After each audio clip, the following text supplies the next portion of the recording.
this is Lady Boulay, and I hope you're having a wonderful day. Thank you for your support. Thank you for subscribing to the channel. Thank you for your thumbs up, for your comments, and thank you for sharing the videos. Thank you for all you do to support the channel. And yes, we are commanded to love one another, whether we want to or not, or whether we agree with each other or not.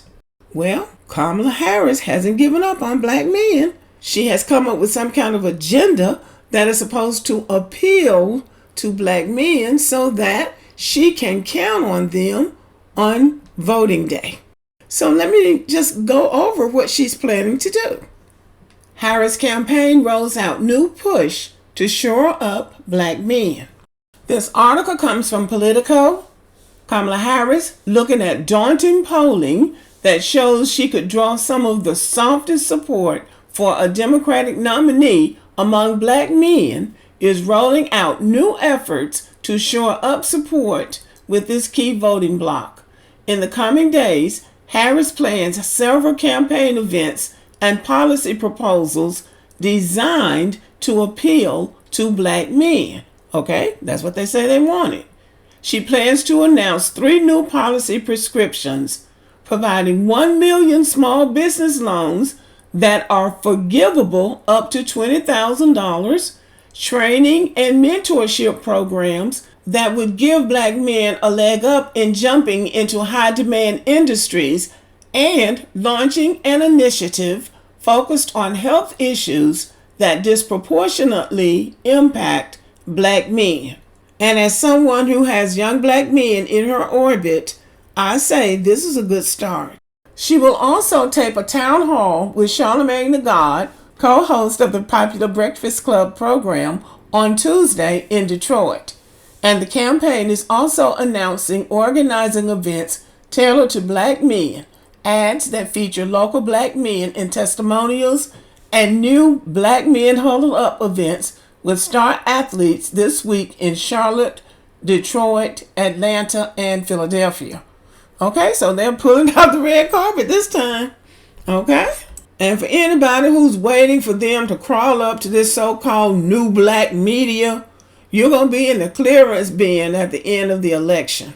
And don't play yourself like that black guy that turned up at a Trump rally wearing Trump paraphernalia and still got beat down by some white MAGA Trumpsters. So check yourself before you wreck yourself. Back to the article. Quentin Folks, the campaign's principal deputy campaign manager, said that the campaign is trying to answer what is holding black men back in this country in regards to being able to achieve economic well-being. He added that the revamped focus in the last weeks of the campaign on black men is also an attempt to fix the larger issue of a lack of interest and investment in the constituency from Democrats for years.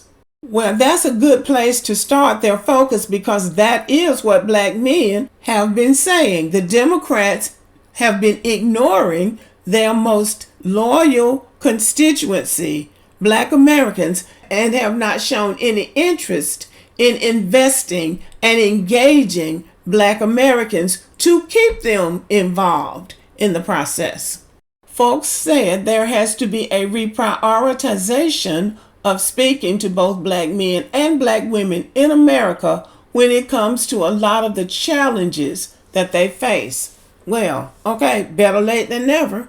It comes as recent polling from CBS News and the New York Times Siena poll suggests that though the vice president is winning the majority of black men, she is so far well behind the kind of numbers the party drew in 2020 and 2016.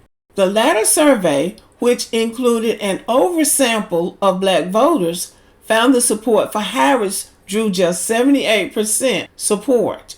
In past elections, Democrats have drawn 90% of black voters. One of the key ways the campaign had hoped to fire up black voters was by deploying former President Barack Obama in a barnstorm of swing states. But when he delivered a tough talk to campaign volunteers in Pittsburgh on Thursday about how black men needed to show stronger support for Harris Instead of coming up with reasons and excuses not to support her, it sparked a controversy about whether that scolding was turning off the very voters she was trying to reach. So Kamala did spend the weekend campaigning in North Carolina and Pennsylvania, both states that have a large number of black voters. But the 11th hour outreach by the Harris campaign comes as rumblings have grown louder about what many say is the party's lackadaisical approach to courting black men. Well, some of the Democrats are acknowledging off the record that the Democrats have not put a lot of investment in the black community or doing anything to encourage black people, especially black men, to vote for the Democratic ticket. So now at least they're acknowledging it. Whether or not it's too late remains to be seen. But they have taken black Americans for granted for years. I mean, never even being serious, like having people throwing people like Al Sharpton and that type of people at black people, as opposed to, I still say, coming to black men and asking them what they want. When you have a choice between Donald Trump and Kamala Harris, for many you would think, well, we don't have to do anything. Black men just can see that Donald Trump is not the better choice. But some black men will say, I don't want to vote for this reason, that reason, that reason. They haven't given us any reason to vote for. And most importantly, this right here.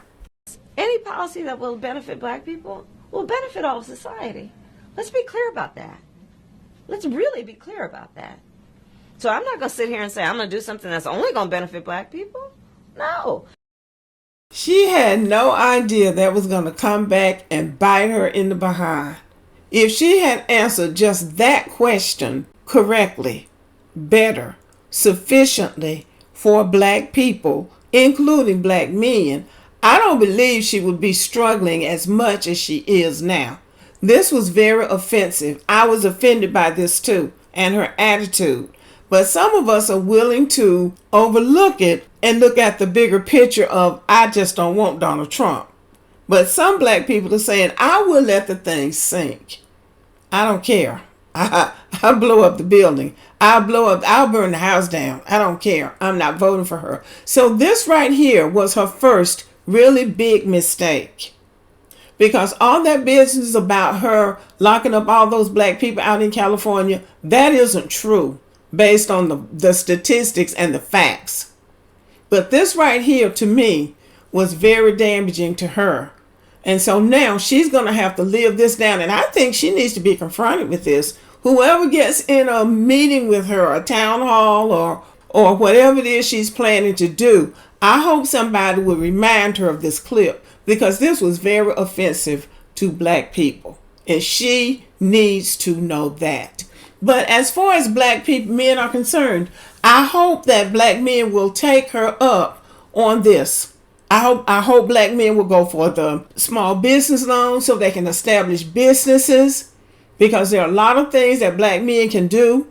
I hope they will do it. I hope they will take the mentoring and the training, everything that's being offered, because nobody else is going to offer them that. Donald Trump is not going to offer anything. Now, they keep putting some little junk up on the internet. Donald Trump has no intention of following through with anything to do with helping black people. And anybody who thinks he will, it's madness. It's madness to think he's going to do anything to help black people. But she needs to be held accountable for what she said.